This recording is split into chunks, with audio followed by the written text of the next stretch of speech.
Hello students. बच्चों, मैंने आपको क्लास में एडजॉइंट के बारे में बताया था, इनवर्स ऑफ ए मैट्रिक्स करवाई थी। आज मैं आपको थर्ड चैप्टर की थर्ड एक्सरसाइज स्टार्ट करवा रही हूँ, solution of system of linear equation. ये देखो क्या होता है। सबसे पहले तो देखो लीनियर इक्वेशन क्या होता है। लीनियर इक्वेशन होती है जो a x is equals to b की फॉर्म में हो, ठीक है। और b जो है हमारे पास नॉट इक्वल टू ज़ीरो होना चाहिए। मतलब a हमारे पास कोई एक स्क्वायर मैट्रिक्स है, x भी हमारे पास मैट्रिक्स होगी। x मैट्रिक्स होती है वेरिएबल्स की फॉर्म में, मींस a हमारे पास स्क्वायर मैट्रिक्स हुई, x हमारे पास वेरिएबल्स हुए एंड b हमारे पास क्या होगी, बेस मैट्रिक्स। इस इक्वेशन के हमने बताने हैं कि जो हमारा सोल्यूशन है इस इक्वेशन का आ रहा है या नहीं आ रहा। मतलब अगर इस इक्वेशन का सॉल्यूशन आ रहा है तो वो यूनिक है या यूनिक नहीं है, या इसका सॉल्यूशन है ही नहीं। तो देखो a x is equals to b equation है। ये जो होती है equation, solution of linear equations अगर हम फाइंड करें, ये टू टाइप्स की होती है। एक तो होती है हमारे पास कंसिस्टेंट और एक होती है हमारे पास नॉन कंसिस्टेंट और इनकंसिस्टेंट, ठीक है। अब देखो कंसिस्टेंट और इनकंसिस्टेंट। कंसिस्टेंट इक्वेशन जो होती है हमारे पास तब आती है जब हमें इक्वेशन का सॉल्यूशन यूनिक मिलता है या नहीं मिलता है। वी गॉट सॉल्यूशन यूनिक और नॉट, ठीक है। और अगर सॉल्यूशन हमें ना मिले, इक्वेशन को सॉल्व करने पे हमें नो सॉल्यूशन मिल रहा हो, तो उस इक्वेशन को हम कहते हैं इनकंसिस्टेंट।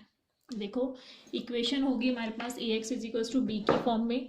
अगर a x is equals to b की इक्वेशन को सॉल्व करने पर हमारे पास यूनिक सोल्यूशन आ रहा है या कोई सोल्यूशन नहीं आ रहा, तो वो इक्वेशन होती है हमारे पास कंसिस्टेंट। अगर नो सोल्यूशन आ रहा है तो वो इक्वेशन होती है हमारे पास इनकंसिस्टेंट, ठीक है। अब इसके बेस पे हमने क्या है, इसके आगे क्वेश्चंस करने हैं। देखो अगर हमारे पास equation a x is equals to b है, a x is equals to b है, और हमने इसमें x की वैल्यू निकालनी है, तो x की वैल्यू कैसे निकालेंगे। जो a x is equals to b equation है, इसमें अगर हम दोनों साइड ए इनवर्स से मल्टीप्लाई कर दें तो ये हमारे पास क्या होगा, a inverse x is equals to A inverse b होगा, ठीक है। तो x इज इक्वल्स टू क्या हो जाएगा हमारे पास, x इज इक्वल्स टू, देखो a x is equals to b हमारे पास सोल्यूशन है। अगर हम इसको a को दूसरी साइड ले जाएं तो x इज इक्वल्स टू हमारे पास क्या हो जाएगा, a इनवर्स b आ जाएगा। तो ये हमारे पास क्या आ जाएगा सोल्यूशन। x जो वेरिएबल्स थे वो क्या आएंगे हमारे पास, x is equals to a inverse b से हमारे पास सोल्यूशन आ जाएंगे। फिर उससे हमें पता चलेगा कि जो सोल्यूशन है वो हमारा यूनिक है या नहीं। वो हम कैसे चेक करेंगे, अगर a x is equals to b equation में हमारे पास जो डिटर्मिनेंट ऑफ ए है वो नॉट इक्वल टू ज़ीरो आए। इफ डिटर्मिनेंट ऑफ ए हमारे पास नॉट इक्वल टू ज़ीरो आ रहा है तो जो सिस्टम होता है वो हमारे पास क्या होता है, कंसिस्टेंट इक्वेशंस आती है। कंसिस्टेंट हुआ और उसका जो सोल्यूशन होगा वो यूनिक सोल्यूशन होगा, ठीक है। और फर्स्ट केस तो ये है कि अगर determinant of A not equal to zero हो तो जो इक्वेशंस है वो हमारे पास कंसिस्टेंट होगी और जो सोल्यूशंस आएगा वो हमारे पास यूनिक सोल्यूशन आएंगे। और सेकेंड केस है if determinant of a equal to zero आ जाए, determinant of a equal to zero आ जाए तो उसका नो सोल्यूशन होगा और इनफाइनाइट नंबर ऑफ सोल्यूशन होंगे। कोई दोनों में से कोई भी केस हमारे पास आ सकता है। देखो a x is equals to b equation given होगी तो x is equals to A inverse b इसका सोल्यूशन होगा। तो हमने ये देखना है कि जो सोल्यूशन है वो हमारा कंसिस्टेंट है या इनकंसिस्टेंट है। तो x is equals to A inverse b solution find करने के लिए सबसे पहले हम determinant of A not equal to zero करेंगे। अगर determinant of A not equal to zero आ रहा है तो सिस्टम हमारा कंसिस्टेंट होगा और सोल्यूशन हमारा यूनिक होगी। और determinant of a equal to zero आ रहा है तो हमारा नो सोल्यूशन होगा और इनफाइनाइट नंबर ऑफ सोल्यूशंस होंगे, ठीक है। देखो अब नेक्स्ट हम इसका कर रहे हैं example number first. Example first देखो, एग्जाम्पल फर्स्ट है हमारे पास, solve the following system of equation. हमारे पास गिवन है x plus 2y is equals to 4 और 2x plus 5y is equals to 9। तो सबसे पहले हमने इन दोनों इक्वेशंस को ax is equals to b की फॉर्म में लिखनी है। क्यों लिखेंगे? क्योंकि ax is equals to b की फॉर्म में लिखेंगे तभी हमारे पास a मैट्रिक्स आएगी, x के वेरिएबल्स आएंगे और b मैट्रिक्स आएगी। तो a मैट्रिक्स हमारे पास क्या होगी? 1 2 2 5 और b इज इक्वल्स टू हमारे पास क्या होगी? 4 9 और वेरिएबल्स हमारे पास क्या होंगे? x एंड y वेरिएबल्स होंगे। ठीक है, देखो ये मैट्रिक्स दो इक्वेशंस गिवन थे, इसको हमने ax is equals to b matrix में a मैट्रिक्स आ गई, b वेरिएबल्स आ गए और x वेरिएबल्स आ गए। अब हमने क्या चेक करना है? Determinant of a। तो डिटर्मिनेंट ऑफ a निकालेंगे तो 5 into 1 5 minus 4 is equals to 1 आ रहा है, नॉट इक्वल टू 0 आ रहा है। डिटर्मिनेंट हमारा नॉट इक्वल टू 0 आ रहा है, तो इसका मतलब जो सोल्यूशन है वो हमारा क्या होगा? यूनिक होगा। Then solution will be unique, क्योंकि मैंने आपको ऊपर केस बताया था कि अगर determinant of A not equal to 0 आ जाए तो सोल्यूशन हमारा यूनिक होगा। तो x इज इक्वल टू हमारे पास सोल्यूशन क्या होगा? ए इनवर्स भी। और ए इनवर्स हम कैसे निकालेंगे? जो लास्ट एक्सरसाइज में मैंने आपको बताया था, ए इनवर्स क्या होगा? Adjoint of a divided by determinant of ए।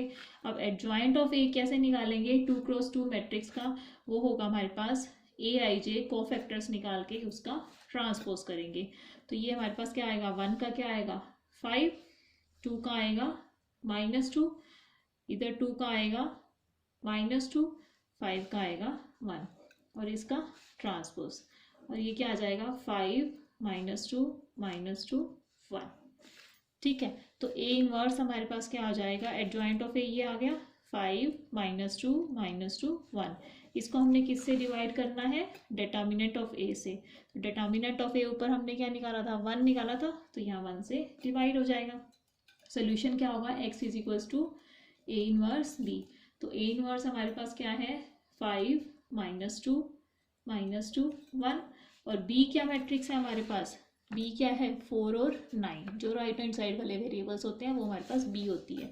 तो b हमारे पास क्या आ जाएगा? 4 एंड 9। अब इस पूरी इक्वेशन को इससे रो को इसकी कॉलम से मल्टीप्लाई करेंगे तो ये क्या आएगा? 5 इंटू 4 माइनस 9 इंटू 2 और ये क्या आएगा? -2 इंटू 4 प्लस 1 इंटू 9। तो ये मैट्रिक्स क्या आ जाएगी हमारे पास? 2 1। ये हमारा क्या आ गया? Unique solution. ये अब हमने किया है 2 क्रॉस 2 का क्वेश्चन सॉल्व किया है। अब तो हम करेंगे next example number 2।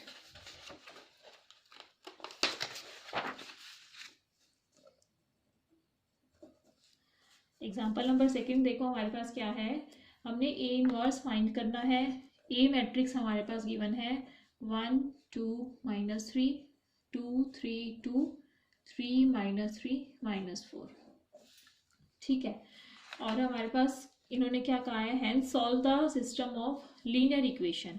Linear equation हमारे पास गिवन है x plus 2y minus 3z is equals to -4, 2x plus 3y plus 2z is equals to 2, 3x minus 3y minus 4z is equals to 11। ठीक है, तो सबसे पहले आपने क्या फाइंड करना है? इसमें ए इनवर्स फाइंड करना है। तो ए इनवर्स फाइंड करने के लिए a inverse is equals to क्या होता है हमारे पास? Adjoint of a divided by determinant of a होता है। तो सबसे पहले आप क्या करोगे? इसमें डिटर्मिनेंट ऑफ ए फाइंड करोगे। तो डिटर्मिनेंट ऑफ ए हमारे पास कैसे फाइंड होगा? सबसे पहले हम इसके कोफैक्टर्स निकालेंगे। ए डिटर्मिनेंट ऑफ ए हमारे पास आएगा 1 और ये क्या आ जाएगा? -12 प्लस 6। ठीक है, -2 -8 -6, यह क्या आएगा? -3 -6 माइनस ऑफ 9। ठीक है, अब ये क्या आएगी value? -12 plus 6 minus of 6 -2 into 8 minus -8 -6 -3 -15, 15 3 था 45, 14 2 था 28 -6। तो ये हमारे पास क्या आ जाएगी? 67 वैल्यू, और ये हमारे पास क्या आ रहा है, नॉट इक्वल टू 0 आ रहा है। तो अगर हमारे पास determinant of A not equal to 0 आ रहा है तो हम ए इनवर्स फाइंड कर सकते हैं। उसके लिए हमें एडजॉइंट ऑफ ए फाइंड करना है, और एडजॉइंट ऑफ ए के लिए हमें पहले कोफैक्टर्स निकालने पड़ेंगे। तो एडजॉइंट ऑफ ए हमारे पास क्या आ जाएगा, जो हम कोफैक्टर्स निकालेंगे उसका ट्रांसपोज आएगा। अब 1 का क्या आएगा हमारे पास, -12 प्लस 6, -12 प्लस 6 क्या आएगा, -6। 2 के लिए इस रो और इस कॉलम को छोड़ेंगे, -8 -6 14, और इसके लिए -6 -9, इसके लिए -8 -9, ये -4 -9।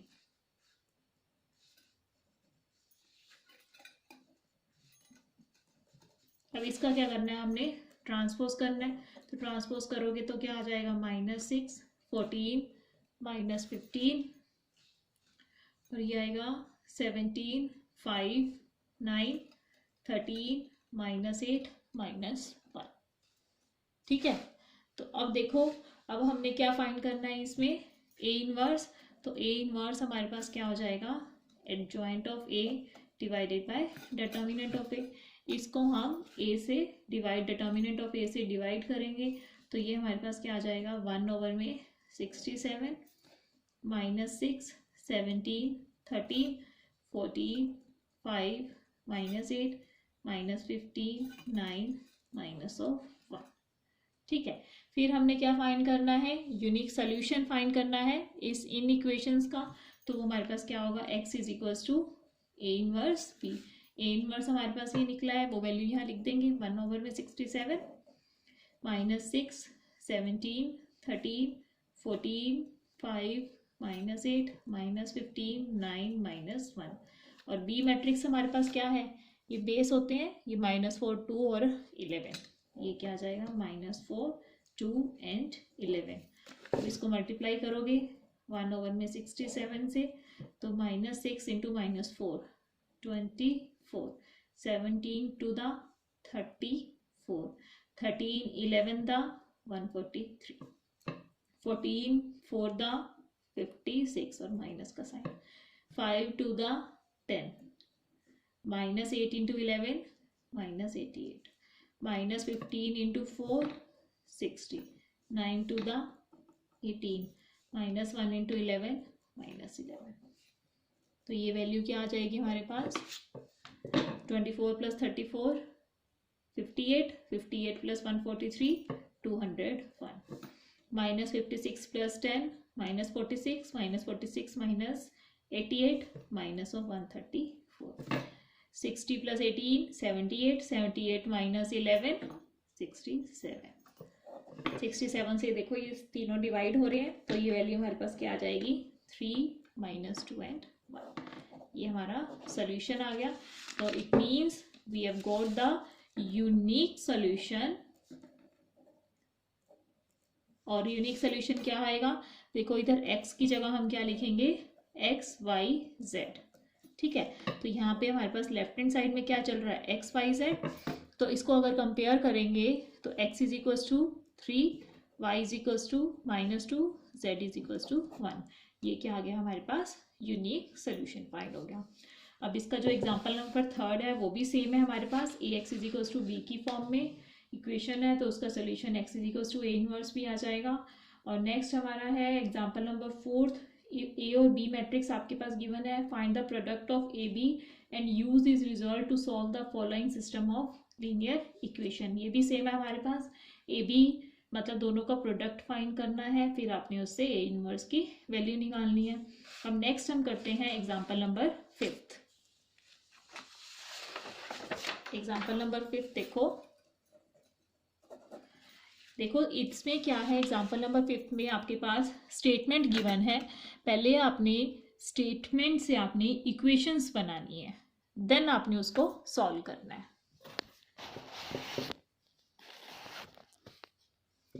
हाँ जी, ये देखो कैसे करेंगे। एग्जाम्पल नंबर 5 देखो, the sum of 3 numbers is 6। सबसे पहले देखो इन्होंने क्या कहा है, सम ऑफ 3 नंबर्स। तो हम क्या कर लेंगे, सबसे पहले let the 3 numbers are x, y and z। हमने 3 नंबर्स ले लिए x, y एंड z। इन तीनों का जो सम गिवन है, मतलब एडिशन, तो हमारे पास इक्वेशन क्या बन गई, x plus y plus z is equals to 6। Sum of 3 numbers is 6। If third number is multiply by 3, third number हमारे पास z है, इसको हमने मल्टीप्लाई कर दिया 3 से, and added to the second number, उसको सेकेंड नंबर में हमने ऐड कर दिया, then it becomes 11। y plus 3z is equals to क्या आ जाएगा, 11 आ जाएगा। फिर नेक्स्ट स्टेटमेंट, नेक्स्ट क्या दी हुई है term, by adding first and third number, first x number है और थर्ड नंबर z है, added to the second number, by adding first and third numbers it becomes double of second number, second number का वो double बन जाता है। ये तीनों इक्वेशंस आ गई आपके पास। देखो फर्स्ट इक्वेशन क्या आई हमारे पास, x plus y plus z is equals to 6 आई। नेक्स्ट आई 0 into x plus y plus 3z is equals to 11 आ गई। और नेक्स्ट क्या आ रही है हमारे पास, x plus 0 into y plus 1 into z, sorry is equals to 0, 0 into y नहीं 2y, क्योंकि हम इसको उधर ले गए तो यहाँ पे क्या आ जाएगा, माइनस का sign, x minus 2y plus z is equals to 0। अब इन्होंने क्या कहा है, find the numbers using the matrix method, मतलब नंबर हमारे पास क्या है, x y z है, हमने इसकी इन तीनों इक्वेशंस को यूज करके हमने क्या करना है, x y z की वैल्यू निकालनी है। देखो मैट्रिक्स है हमारे पास ax is equals to b की फॉर्म में, तो ए मैट्रिक्स हमारे पास क्या बनेगी, इन तीनों इक्वेशन से by using first second and third equation we get the matrix A. इसके कोफिशिएंट क्या आएंगे, 1 1 1 0 1 3 1 माइनस 2 1। और बी मैट्रिक्स हमारे पास क्या है, 6 11 0। ठीक है, और एक्स वेरिएबल्स हमारे पास क्या है, एक्स वाई जेड। अब हमने निकालना क्या है, सोल्यूशन निकालना है, that means x is equals to क्या हो जाएगा, a इनवर्स b हो जाएगा, x is equals to a inverse b। तो a इनवर्स कैसे निकलेगा, एडजॉइंट ऑफ a से, तो a इनवर्स हम कैसे निकालेंगे, adjoint of a divided by determinant of a। b matrix आपके पास गिवन है, तो a इनवर्स हम निकालेंगे इसका एडजॉइंट से। तो सबसे पहले अगर हम इसका डिटर्मिनेंट निकालें, डिटर्मिनेंट ऑफ a हमारे पास क्या आएगा, 1 into 1 plus 6 minus 1 into 0 minus 3 plus 1 into 0 minus 1। तो ये क्या आ जाएगा, 7 plus 3 minus 1 is equals to 9, not equal to 0 आ रही है, ये तो आ गई डिटर्मिनेंट ऑफ a। अब निकालेंगे एडजॉइंट ऑफ a, तो एडजॉइंट ऑफ a कैसे निकालेंगे, इसमें कोफैक्टर्स निकाल के उसका ट्रांसपोज करना है। पहले 1 के लिए निकालेंगे 1 प्लस 6, ये आ जाएगा 7। ऐसे ही इस 1 के लिए निकालेंगे तो ये आ जाएगा हमारे पास -3। इस 1 के लिए 2, 0 के लिए 3, इसके लिए 0, इसके लिए -3, ये आ जाएगा -1 3 और 1। ये हमने क्या कर दिया, एडजॉइंट ऑफ ए जो निकाला था उसका सीधा हमने ट्रांसपोज कर दिया। वो क्या आ जाएगा, 7 - 3 2 3 0 -3 -1 3 1। इस मैट्रिक्स के कोफैक्टर निकाल के कोफैक्टर का ट्रांसपोज किया तो हमारे पास ये मैट्रिक्स आ गई।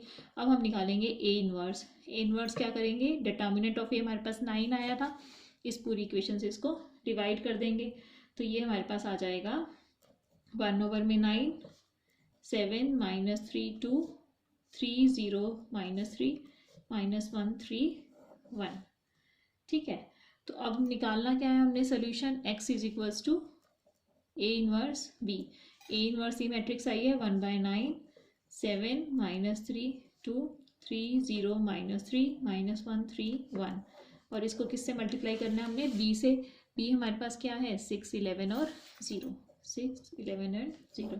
तो जब इसको इससे मल्टीप्लाई करोगे तो आपके पास वैल्यू आ जाएगी 1 2 3 सोल्यूशन करके।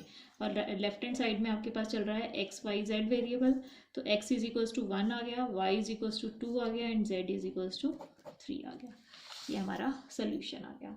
ये थी हमारी एक्सरसाइज 3.3। इसके बेस के जितने क्वेश्चन आप करके देख लेना, कोई डाउट हो तो आप पूछ लेना। ओके बच्चों, थैंक यू।